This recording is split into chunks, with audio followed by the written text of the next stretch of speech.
Balik gimana? Memangnya dia pernah pergi? Jawab Mbak Carik dengan tertawa.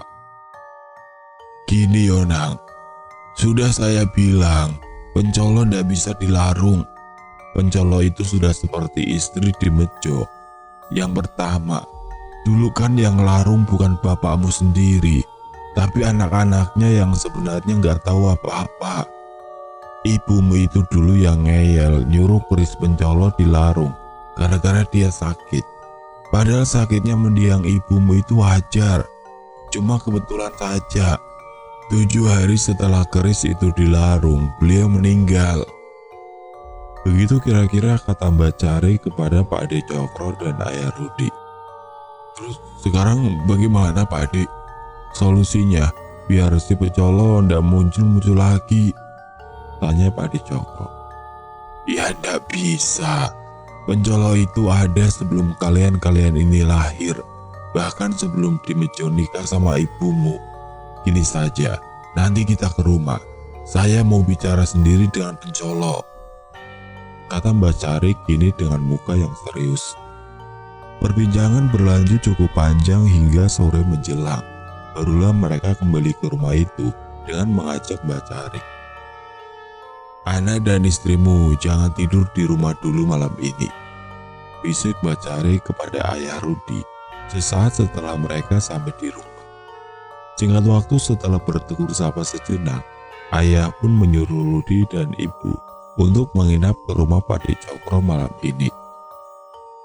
Ini buat beli rokok, Pak Ade sama Bapak mau ada urusan malam ini, ucap Pak Ade Cokro sambil memberikan uang pecahan Rp20.000 kepada Rudi. Rudi dan ibunya pun pergi dari rumah itu menggunakan sepeda motor menuju rumah Pak Ade Cokro untuk menginap malam ini. Setelah itu berbincanglah mereka di ruang tamu sambil menunggu malam. Mbak Carik mengeluarkan selembar kain putih lusuh dan keris di balik bajunya dan meletakkannya di atas meja. Ini mirip kan sama keris bapakmu, ucap Mbak Carik setelah meletakkan kedua barang itu. Keris bapakmu itu sebenarnya kembar dengan keris ini. Hampir samalah. Kita dulu dapatnya sama-sama waktu tirakat di Lembah Pati. Isinya juga sama. Sosok pria tua berkerudung hitam yang jalannya lompat-lompat, kata Mbak Carik lagi. Pak Ade Cokro dan Ayah Rudi hanya bergumam heran sambil menganggukkan kepalanya mendengar penjelasan singkat dari Mbak Carik barusan. Hingga Mbak Carik mulai mengeluarkan wadah tembakau dari sakunya, meracik dan melintingnya, membakarnya dan menghembuskannya ke langit-langit. Bau ini pasti yang kemarin kalian cium, ucap Mbak Carik setelah menghisap pelintingan tembakaunya itu. Benar sekali Pak Ade, kayak rokoknya Mbak Kakung dulu, jawab ayahnya Rudi seraya mendekat. Ya, Pencolo itu ibarat kembaran bapakmu. Saking sayangnya dia suka meniru kebiasaan-kebiasaan bapakmu ketika masih hidup, kata Mbak Carik yang setelah itu menyuruh Ayah Rudi untuk membuat kopi. Singkat cerita sambil berbincang ngalor ngidul, tidak terasa malam sudah semakin larut. Pak Ade Cokro dan Ayah Rudi sampai lupa dengan tujuannya mengajak Mbak Carik ke rumah ini. Hingga suara pun muncul di sela-sela obrolan hangat itu.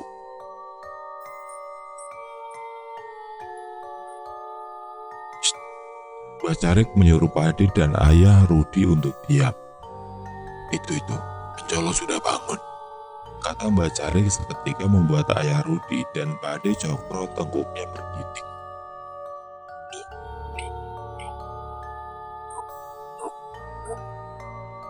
Mbak Carik bangkit, mengajak Pak Ade Cokro dan Ayah Rudi untuk mengikutinya. Ayo, tapi apapun yang kamu lihat, jangan lari ya, kata Mbak Carik sambil berjalan semakin masuk ke dalam rumah. Bau rokok kemenyan kembali tercium. Di sudut gawang pintu antara ruang makan dan dapur, tampak sekelebat bayangan hitam melintas, dengan lambat berjalan melompat. Sangat jelas, karena memang semua lampu dihidupkan, Mereka berjalan mengendap mengikuti bayangan hitam itu. Masuk ke dapur dan keluar menuju pekarangan belakang rumah. Oh, di situ pasti tempatnya, ucap Mbak Carik yang nafas tuanya terengah menuju ke arah gudang belakang rumah. Itu ruang kerja Bapak dulu, Pak De, kata ayah Rudi kepada Mbak Carik. Mereka pun perlahan mendekat ke gudang tua itu. Ayo buka, ucap Mbak Carik menyuruh Pak De Cokro membuka pintu gudang itu. Namun baru saja tangan Pak De menyentuh gagang pintu, tiba-tiba terdengar suara dentuman yang mengagetkan mereka semua. Dan begitu kira-kira suara itu berawal dan diteruskan oleh suara keributan dari dalam gudang tua itu. Seperti seseorang yang tengah mengamuk, mengobrak-ngabrik barang-barang di dalamnya. Mendengar itu, Mbak Carik terlihat melepaskan keris yang sedari tadi digenggamannya dari sarungnya, seraya mengibas-ngibaskan kain putih yang mengeluarkan aroma wangi. Pencolok, pencolok. Ini aku Sukir. Masih ingatkah denganku? Kata Mbak Carik dengan suara yang bergetar. Setelah perkataan dari Mbak Carik barusan, tiba-tiba keributan di dalam gudang itu hilang berganti dengan suara hentakan-hentakan tanah. Seperti tadi di awal. Menghentak di lantai ruangan gudang tua itu. Pencolok, pencolok, teriak Mbak Carik dari luar. Dan hentakan itu pun hilang, berubah menjadi gagang pintu gudang yang bergerak-gerak sendiri sekitar 3 kali. Kemudian diam dan hentakan itu pindah keluar gudang. Ayah Rudi spontan menoleh ke kanan, ke arah di mana hentakan itu berasal, dan dia pun terkejut melihat Pak De Cokro yang kini melakukan hentakan itu, melompat-lompat diam di suatu tempat. Duk, duk, duk. Mbak Carik yang menoleh pun kini berkata, "Nah, masuk ini pencolok," ucap Mbak Carik sambil memegang tubuh Pak De Cokro. Menurut Mbak Carik, kini Pak De Cokro kerasukan si pencolok ini. Ayah Rudi yang sedikit takut terlihat memundurkan langkahnya. Pak De Cokro terus saja melompat-lompat tidak terkendali. Mbak Carik sedikit merangkulnya untuk menenangkannya. Pencolok, ucap Mbak Carik berbisik sambil mengacungkan bilah kerisnya. Maumu apa? Kata Mbak Carik lagi. Dan di sini Pak De Cokro yang diduga tengah kerasukan pencolok itu berhenti mengentak.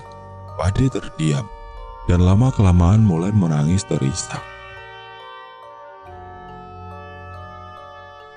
Ayah Rudi mendekat dan ikut memegangi kakaknya yang kerasukan itu.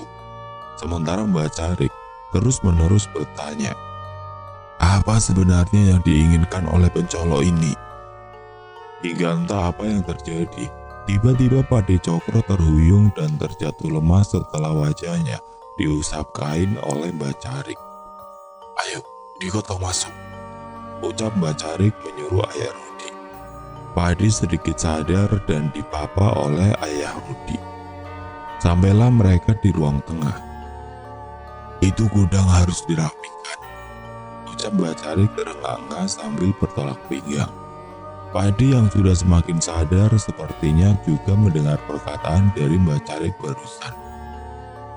Jadi, gimana ini Pak De kelanjutannya? Tanya ayah Rudi kepada Mbak Carik. Yaitu, besok gudang harus dirapikan. Itu maunya pencolok, jawab Mbak Carik. Jam sudah menunjukkan pukul 1 dini hari. Mbak Carik meminta mereka untuk mengantarnya pulang. Ya wis, sekarang saya dianterin pulang. Dan jangan lupa pesan saya, besok gudang harus dirapikan, kata Mbak Carik yang langsung diiyakan oleh Pak De Cokro dan ayah Rudi. Singkat cerita, setelah mengantarkan Mbak Carik pulang, Pak De dan ayah Rudi kembali ke rumah dengan wajah penuh keraguan setelah apa yang mereka lalui tadi. Baru tadi aku lihat si pencolok dengan suara jelas, ucap Ade kepada ayah Rudi saat duduk di ruang tengah. Ternyata kakinya hanya satu, kata Pade lagi sambil menghela nafasnya. Ayah Rudi tidak menanggapi perkataan kakaknya ini, dan segera menggelar kasur lantai untuk mereka tidur malam ini. Hingga akhirnya mereka pun mulai saling merebah setelah keanehan-keanehan yang mereka alami malam itu. Kelelahan tampak di wajah Pade Cokro dan ayah Rudi, membuat mereka menjadi tidak terlalu mengambil pusing kejadian ini. Mereka pun tertidur dan bangun di subuh hari sekitar pukul 5 pagi ketika matahari sudah sedikit muncul. Ayo mas, kita ke gudang, kata ayah Rudi menepuk tubuh Pade Cokro. Bentar, nunggu langit terang dulu, jawab Pade sambil bangkit dan berjalan menuju dapur untuk mencuci muka dan membuat minuman hangat. Singkat waktu sekitar pukul 7 pagi masuklah mereka ke gudang tua itu. Semua tampak porak-poranda, kecuali satu, kursi dan sebuah mesin jahit yang masih berdiri tegak. Itu barang kesukaan Mbak Kakung di masa senjanya. Memang beliau dulu gemar sekali menjahit. Dengan payah mereka merapikan ruangan sekitar 8 kali 8 meter itu hingga selesai sekitar pukul 9 pagi. Semoga yang dikatakan Mbak Carik benar ya mas, kata ayah Rudi sesaat setelah keluar dari gudang tua itu. Hari pun berlalu. Benar saja setelah gudang itu dirapikan seperti sedia kala, pencolot tidak pernah muncul lagi, mengganggu ketenangan Rudi, ayah dan ibunya yang sampai sekarang masih tinggal di rumah itu. Hanya saja kadang mesin jahit di dalam gudang itu suka berbunyi sendiri, seakan ada yang sedang menggunakannya. Mbak Carik yang kembali dimintai pendapat perihal ini hanya mengatakan agar semua tenang, itu tidak apa-apa, dan menyuruh untuk sesekali membersihkan gudang itu. Pencolok memang bukan manusia, tapi seperti yang kalian ketahui sendiri, dia ada, dan percayalah, semua akan baik-baik saja, kata Mbak Carik menutup kisah ini. Sampai cerita ini ditulis, Rudi masih tinggal di rumah ini bersama anak dan istrinya, begitu juga dengan ibunya. Sayangnya sang ayah sudah meninggal sekitar 9 tahun setelah rangkaian kejadian-kejadian itu. Cerita ini diceritakan oleh Rudi berdasarkan cerita sang ayah dulu dan beberapa kejadian yang pernah Rudi alami sendiri. Rudi, istri, anak dan ibunya kini hidup wajar dan bahagia di rumah itu, dan sudah sangat terbiasa dengan kejanggalan-kejanggalan kecil yang mungkin sering terjadi, seperti mesin jahit yang berbunyi sendiri, bau rokok kemenyan yang tiba-tiba tercium, dan sekelebat bayangan hitam yang warawiri. Oh, pencolok minta gudangnya dirapikan, kata Rudi di akhir wawancara saya beberapa bulan yang lalu. Begitulah cerita ini berakhir, tanpa ada jiwa yang direnggut, hanya manusia yang kala itu merasa takut.